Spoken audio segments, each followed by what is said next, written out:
মূল্য। উচ্চ মূল্য সম্পর্কে আপনাদের কার ধারণা আছে? উচ্চ মূল্য,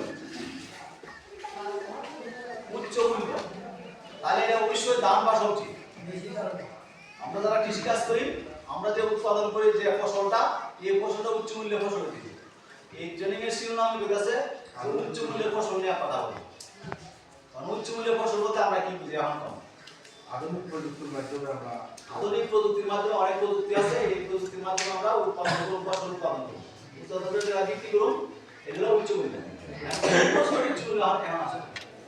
আর আপনার মাঠে এখন আছে সবজি বলে, ধান বলে, কোন ফসলটা উচ্চ মূল্যের ফসল বলে বলুন?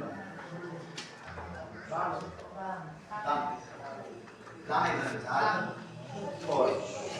তরমুজ আছে, তরমুজ, একদম তরমুজ, ধান ভালো হলে বড়াই ভালো বসে টমেটো কে উচ্চ মূল্য দিতে পারে? টমেটো, টমেটো ক্যাপসিকাম, নাম শুনছেন কেউ? রান্না হয়েছিল মরিচের মতো শুনছি দেখছেন কেউ? ক্যাপসিকাম উন্নত মূল্যের ফসল নেই।